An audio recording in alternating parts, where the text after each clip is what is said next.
चाहिए ताकि ये ऐसा मौका है, ये ईद मिलाद का है। ये सबक हर एक आदमी सीखना चाहिए। मजहब छोड़ के सभी भाई बंदी हमारा भाई है, ये प्रेम बनाने का। उस वक्त राहुल गांधी बोल रहे नफरत छोड़ो प्रेम बढ़ाओ बोले। तो ये ईद मिलाद का एक महत्व है। ये ईद मिलाद में हर मजहब के लोग आते हैं, सभी लोग आते हैं, प्यार जताते हैं, एक दूसरे को प्यार करते मजहब आपके घर में, मगर बाहर आने के बाद सभी लोग अपने भाई समझते, उसी को ईसाई हो हिंदू हो, मगर एक नफरत का लहर चल रहा है। उस वक्त महबूब अली खान साहब ये ईद मिलाद का काम करके दानव नागेंद्र का कैंडिडेट है। मैं यही चाहता हूँ, लोग नफरत करने का काम कर रहे हैं। कांग्रेस एक ऐसा जमात है इस देश में, आजादी के वक्त हिंदू मुसलमान सिख ईसाई सभी लोग काम करें। जो महात्मा गांधी, पंडित जवाहरलाल नेहरू, मौलाना सरदार पटेल सभी लोग इस देश में आजादी के वास्ते लड़े। तो अपॉलॉजी लिख के बाहर लड़ने वाला कौन था? पंडित जवाहरलाल नेहरू था, जेल से कभी बाहर नहीं आया। मैं वतन के वास्ते लड़ने को तैयार हूँ, तुम्हारे से कॉम्प्रोमाइज नहीं हुआ बोला। यही बात हर एक आदमी सोचना चाहिए। और खुसूसन हैदराबाद की तहजीब हिंदुस्तान में मशहूर है। हिंदू मुसलमानों का एक तकरीब राम का नाम लेते हैं। अयोध्या में राम है, मेरा नाम ही हनुमान है। राम हर जगह है, मेरे से ज्यादा भगवान को राम को मानने वाला कौन है? मगर वही लोग बोलते हैं अयोध्या में राम है। अल्लाह भी यही हर जगह रहता, वैसे ही राम हर जगह रहता, मगर अयोध्या में आकर राम लेके वो लोग की बंटवारा कर रहे हैं। तो समय आ गया भैया, ये आने वाले इलेक्शन में बताना चाहिए ये देश को जोड़ने का काम कौन कर रहे हैं, देश को तोड़ने का काम कौन कर रहा है। हर मुसलमान अगर समझ जाएगा तो इस देश को कोई हटा नहीं सके। नौजवानों को जो पाकिस्तान वहां जाने वाला चले गया आजादी से पहले, ये वतन हमारा है, यही पैदा हुए, यही यहाँ हमारी खत्म होना चाहिए। ये सोचने के बाद भी लोगों को दूर भगाने के बाद ये एक्सट्रीमिस्ट है। मेरे भाई, इस जलसे से फायदा उठाते हुए मैं कुछ गुफ्तगू करना चाहता हूँ, बिलखुसूस मेरी कौम मुसलमानों। आप हजरात वाकिफ है कि इस मुल्क में मुसलमानों को हिंदुओं को बांटा गया है राम के नाम।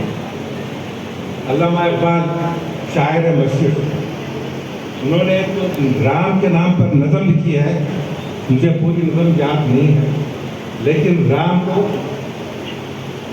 उन्होंने तारीफ किया और ये लफ्ज़ इस्तेमाल किया गया इमामुल हिंद राम। ये नई नस्ल नहीं जानती, जो मेरे हिंदू भाई नहीं जानते, ये इज्जत कर राम की हमारी मतलब जिक्र करता हूँ, इंसानियत जिक्र नहीं करता।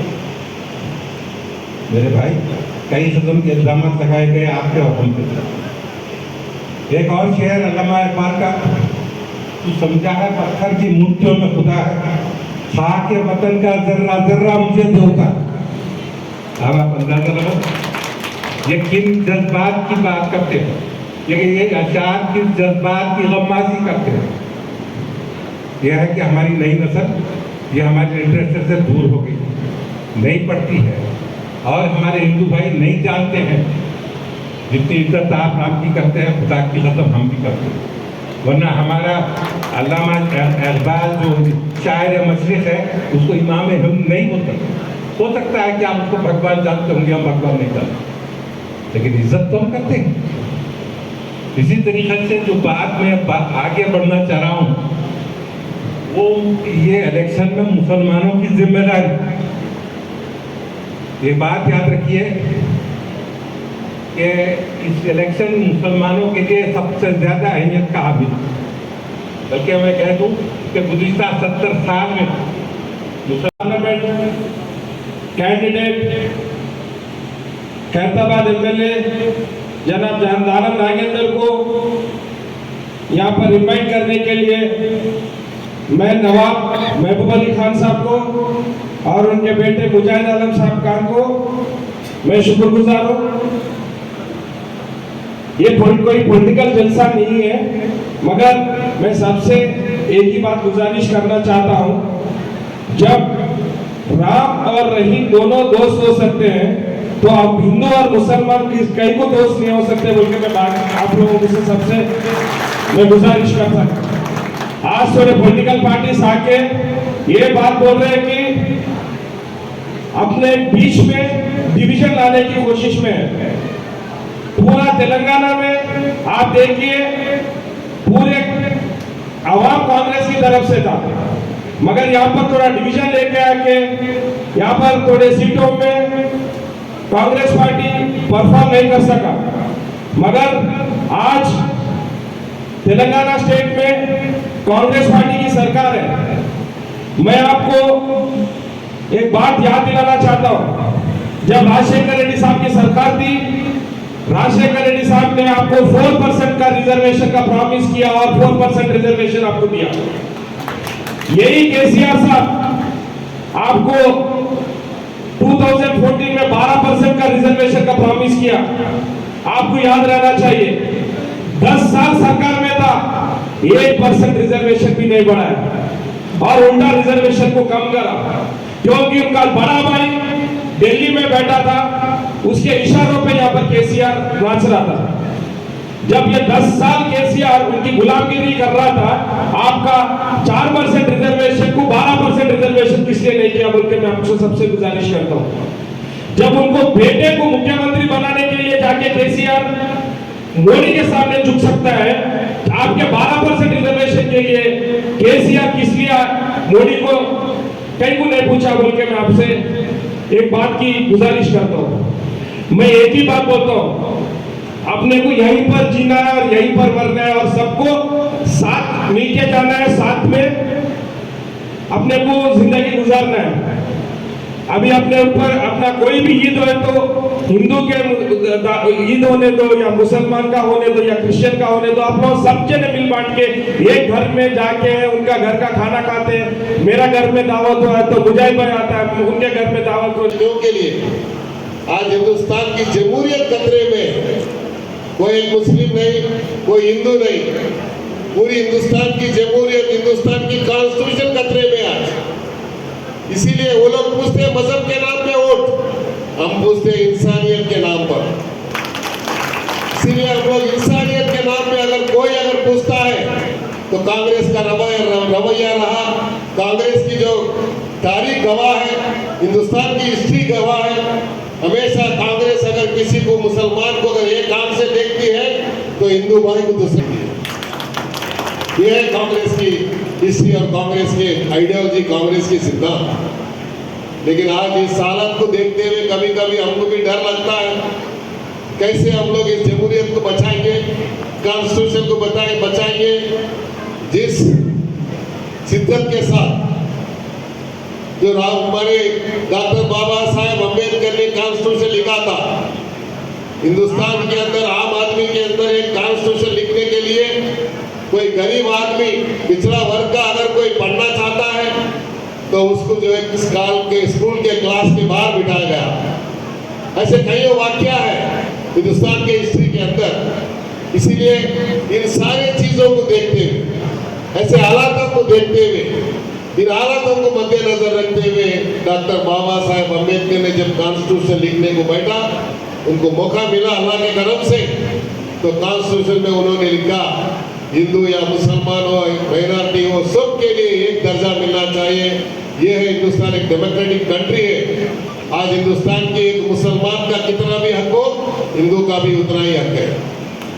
अगर आप बोलते हैं, आज अभी अहमदराव साहब बोल रहे थे वीर सावरकर के लिए, कोई एक हिंदू नहीं लाया भाई। हिंदुस्तान आज़ादी, हिंदुस्तान लाने के लिए पूर्व के उतना के हिंदू का भी उतना ही हक है, सिख का भी उतना है, ईसाई का भी है, मुसलमान भाई का भी उतना ही हक है। ये चार मिले हिंदुस्तान के, ये चार पहिए हिंदू मुस्लिम सिख ईसाई की, ये चार पहियों से जो हिंदुस्तान की आज बरकरार रही, हिंदुस्तान की कॉन्स्टिट्यूशन बरकरार है। लेकिन जो है आने वाले दिनों के अंदर जब हिंदुस्तान की जमहूरियत एक खतरे में है, इसीलिए इन सबका कंसर्न है। इन सबकी जो है आने वाली हमारी नस्ल को हम क्या जवाब देंगे, आने वाले हमारे बच्चों को क्या जवाब देंगे। आज हमारा तो उम्र हो गया, लेकिन अगर हम आज कॉन्स्टिट्यूशन को नहीं बचाएंगे, आने वाले दिनों के अंदर अगर हम लोग इसके ऊपर एहतजाज नहीं करेंगे तो हमारी नस्ल हमको माफ नहीं करेगी। ये कंसर्न है उनका। आज ईद गुलाब इसलिए लगा, हम लोग आजकल में देख रहे थे, कल परसों कुछ स्टेटमेंट आया था, आने वाले दिनों में हिंदुओं के उसके जेवरात भी नहीं बचेंगे। ऐसा कैसा कहा लिखा हुआ है भाई? तो क्यों अपना खुद की मफाद के लिए, काली सत्ता के लिए, वो बोलते हैं काली गांधी परिवार सत्ता के लिए मरती है, सत्ता के सिवा कोई चीज नहीं चाहिए। आज हिंदुस्तान की आप हिस्ट्री पढ़ के देख लीजिए, अगर कोई कुर्बानी का सिलसिला किसी परिवार से शुरू हुआ है तो गांधी परिवार से वो सिलसिला चालू है। हिंदुस्तान की कुर्बानियों की आज हिस्ट्री अगर हम देखेंगे, इंदिरा गांधी जो हिंदुस्तान को एकजुट करने के लिए अपनी कुर्बानी देना पड़ा। राजीव गांधी जो एक्सट्रीमिस्ट एंटिटी के तरफ से थ्रेट रहने के बावजूद भी न हिंदुस्तान को एकजुट रखना चाहिए। इसीलिए जब श्रीलंका में जब इशू हुआ था, पीस कीपिंग फोर्स को बिठाकर जो है हिंदुस्तान के अतराफ के जो बॉर्डर हमारे जो नेबरिंग कंट्रीज है उसको बचाने के लिए पीस कीपिंग फोर्स को बिठाकर जो है राजीव जी अपना कुर्बानी दिया। उसके बाद में जब 2 बार सोनिया गांधी जी को प्रधानमंत्री बनने का मौका मिला था, लेकिन सत्ता से ज्यादा उन्होंने सोचा हिंदुस्तान आज जो है कॉन्स्टिट्यूशन के हिंदुस्तान के अंदर पूरी दुनिया रिसेशन में है, दुनिया इकोनॉमिकली बहुत परेशान होने वाला है। इसीलिए एक इकोनॉमिक्स को लाकर जो है प्रधानमंत्री का दर्जा मनमोहन सिंह को दिलाया, उन्होंने वो कुर्बानी दिया सोनिया गांधी ने। ऐसे कुर्बानियां दिए वाले परिवार को क्या बोलेंगे आप? परसों बोल रहे थे, इसके लिए प्रियंका गांधी जी ने अच्छा जवाब दिया, लेकिन ये कोई पॉलिटिकल डैश नहीं है, लेकिन आपको आगाज करना है, हमारी जिम्मेदारी बनती है, हमारी फर्ज बनती है। सियासतदान होने से हमारा भी एक फर्ज बनता है आपके इल्म में लाना क्या हो रहा है हिंदुस्तान के अंदर। आज हिंदुस्तान के कोने कोने अगर हम देखेंगे क्या चर्चा चल रहा है, क्या हो रहा है, ये लोग जो समझ रहे हैं कल आने वाले दिनों के अंदर फिर एक बार एक फिरका परस्त ताकत आएगी, कतई नहीं आएगी। इसलिए कि हिंदुस्तान के लोग जाग चुके हैं और जब आने वाला इस 13 तारीख के दिन जवाब देंगे इंशाअल्लाह ताला, हिंदुस्तान के अंदर एक जो सेकुलर जमात की सत्ता में आएगी, जरूर जो है हिंदुस्तान की जमहूरियत को बचाएंगे। आने वाले अपने नस्ल को हम लोग एक सही तरीके से सही मोड़ पे ले जाएंगे। मैं ज़्यादा वक्त ना लेते हुए आज के इस ईद मिलाद के खुशी के मौके पर जो मुझे दावत देकर यहाँ बुलाया, हमारे भाई छोटे भाई मुजाहिद भाई को, हमारे अर्दिल अजीज बुजुर्ग हमारे भाई गुलाम खान साहब को दिल की गहराई से मैं शुक्रगुजार हूँ। आए हुए सभी भाइयों का जो फिर एक बार मैं आप सबको मुबारकबाद देते हुए जो मौका मुझे दिया है, आप सबका मैं शुक्रगुजार हूँ। खुदा हाफिज़।